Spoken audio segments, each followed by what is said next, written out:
Assalamualaikum warahmatullahi wabarakatuh. Anda mungkin tak terlalu menggemari film dan buku fiksi seperti Lord of the Ring. The Lord of the Ring adalah novel kisah fantasi epik karangan J.R.R. Tolkien. Diterbitkan dalam 3 jilid pada tahun 1954 dan 1955. Masing-masing jilid terdiri dari 2 buku. Jilid pertama diberi judul The Fellowship of the Ring, jilid kedua The Two Tower, dan jilid ketiga The Return of the King. Kisah ini ditulis dari tahun 1937 sampai 1949 dan menjadi salah satu karya sastra abad ke-20 yang paling populer dan diterjemahkan ke dalam 38 bahasa.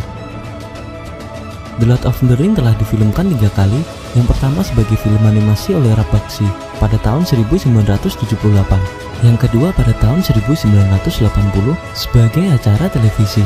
Karya ketiga trilogi film The Lord of the Ring oleh sutradara Peter Jackson yang dirilis pada tahun 2001, 2002, dan 2003 memenangkan beberapa Academy Award dan memperbarui minat publik dalam trilogi ini dan karya Tolkien lainnya.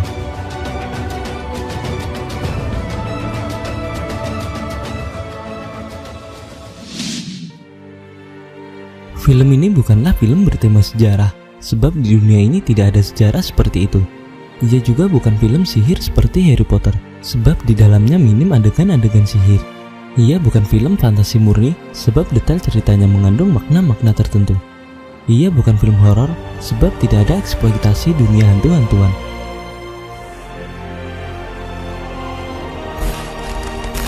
Jika boleh dibilang, film ini adalah film perumpamaan masa depan, atau jika tidak berlebihan, film soal nubuat akhir zaman. Maksudnya film itu syarat mengandung perlambangan tentang kehidupan yang akan terjadi di masa depan nanti. Bukan main-main, perlambangan yang digambarkan dalam film ini adalah materi seputar tanda-tanda kiamat. Hanya semua itu dibuat sangat samar dengan istilah-istilah, kronologi cerita, dan tokoh-tokoh fiktif.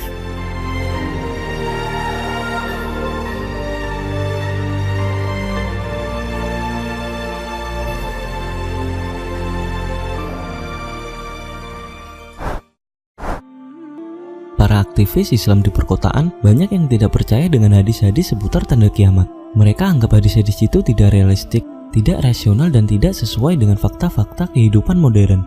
Tetapi anehnya, kalangan non-muslim justru sangat mempercayai hal itu.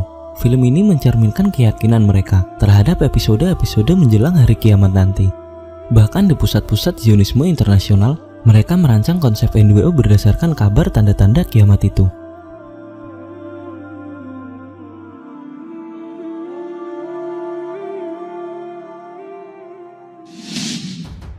Inti film cerita ini adalah pertarungan antara golongan putih dan golongan hitam.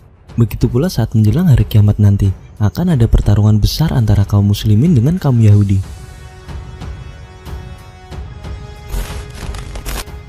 Dalam film ini, puncak kepemimpinan kejahatan digambarkan sebagai kekuatan sihir bermata satu. Hal ini adalah gambaran yang sangat jelas tentang sosok Dajjal sebagai raja kejahatan di akhir zaman nanti.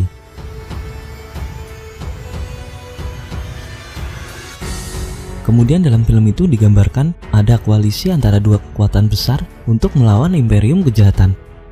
Dalam kehidupan di akhir zaman nanti, juga akan terjadi koalisi antara umat Islam dengan kaum Nasrani untuk menghadapi imperium kejahatan Yahudi.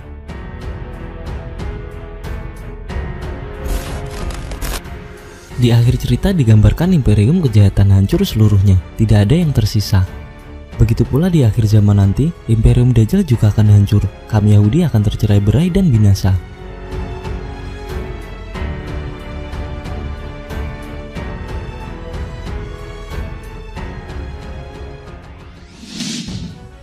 Sebelum Imperium kejahatan Mordor itu hancur, mereka mengalami kemajuan pesat dari sisi kekuatan militer. Puncaknya mereka mampu mengepung kekuatan kebaikan di sebuah lembah. Di akhir zaman nanti demikian juga kondisinya. Kaum Yahudi mendapat kekuatan yang sangat hebat sehingga mendesak orang-orang beriman dalam situasi tersudut. Namun akhirnya kekuatan Yahudi itu hancur lebur seiring hancurnya Dajjal.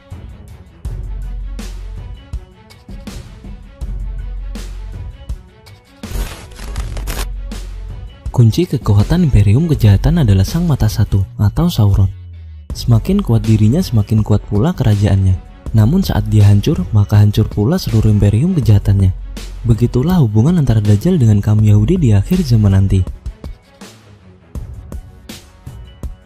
Dalam film itu digambarkan bahwa tokoh Sang Mata Satu bukan muncul dari bangsa jin atau makhluk lain. Ia berasal dari sosok seorang raja di masa lalu.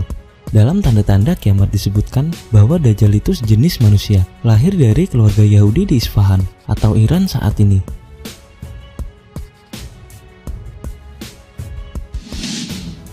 Penulis novel ini boleh jadi seorang yang suka membaca tanda-tanda akhir zaman, sebab sosok Sauron dalam film ini sangat-sangat jelas memberi tampilan sosok Dajjal dalam hadis Nabi. Rasulullah SAW bersabda, "Aku memperingatkan kalian untuk melawannya, dan tidak ada nabi yang tidak memperingatkan umatnya untuk melawannya. Tapi aku akan mengatakan sesuatu yang belum pernah diungkapkan oleh para nabi sebelumku. Kalian harus tahu bahwa Dia bermata satu, dan Allah tidak bermata satu." Hadis riwayat Bukhari.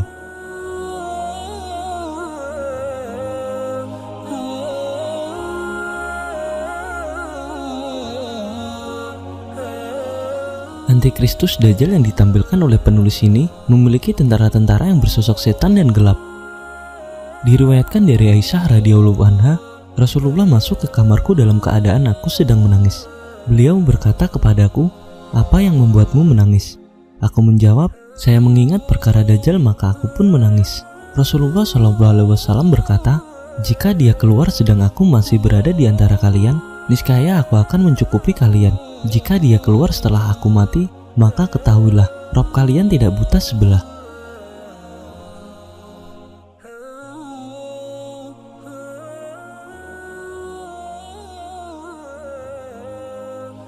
Cincin Sauron yang digambarkan dalam film tersebut adalah dunia kita saat ini. Siapa saja yang tergoda oleh nafsunya untuk menguasai cincin atau dunia, maka ia akan memegang kekuasaan dunia, sekaligus dikuasai oleh Sauron atau menjadi budak Sauron. Kembali lagi ke sosok Dajjal dalam hadis, Sauron memiliki cahaya yang menyorot untuk memberi penerangan. Ini dapat dikatakan bahwa meski Sauron memiliki cahaya, dan sejatinya cahaya adalah memberi penerangan dalam kegelapan. Cahaya mata Sauron memberi penerangan untuk menuju kegelapan. Persis seperti dalam hadis Nabi, Dajjal akan memberi dua pilihan api dan air. Dalam hadis tersebut, apinya Dajjal sejatinya adalah air atau surganya Allah Subhanahu wa Ta'ala, dan airnya Dajjal adalah api atau neraka.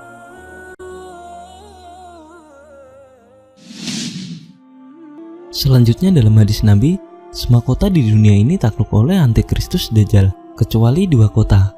Jika Anda menonton film ini, ada juga dua kota utama yaitu Gondor dan Rohan, tetapi hanya kota Gondor yang tidak bisa ditaklukkan oleh tentara Sauron. Dan kota ini digambarkan dengan sosok warna putih yang mencolok. Putih memberi image suci, maka Gondor adalah kota suci dengan dominasi bangunan putih di mana-mana.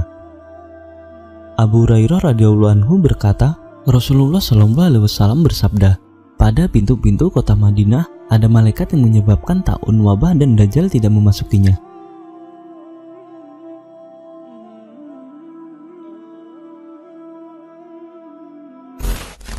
وأن الله عز وجل لم يبعث نبيا إلا حذر أمته من الدجال.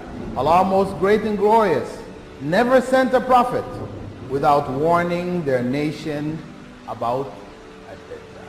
And that's why it is not surprising to find in the scriptures and the writings of the Christians and the Jews reference to the Antichrist. Kemudian jika Anda menonton film ini, maka Anda akan dibuat takjub dengan sosok kaum elf. Kaum elf dalam film ini begitu tidak berambisius untuk menjadi raja dalam kehidupan manusia. Istana mereka bagaikan sebuah kayangan. Jelas-jelas memberi image bahwa kaum elf adalah sosok malaikat dalam konsep agama Samawi. Jika dikaitkan dengan sosok Dajjal, maka kaum ini praktis sebagai penolong kaum manusia untuk mengalahkan Dajjal. Dalam hal ini adalah Sauron. Coba cermati film tersebut. Sosok elf memiliki kesaktian yang tidak dimiliki oleh manusia pada umumnya. Mereka hidup lebih lama. Mereka memiliki bahasa sendiri yang tidak dimengerti oleh manusia, dan bahasa mereka adalah bahasa elf itu sendiri. Akhir dari film ini adalah Sauron hancur beserta pasukannya, yang sebenarnya jumlahnya lebih banyak, dengan monster-monster yang besar dan persenjataan yang kuat.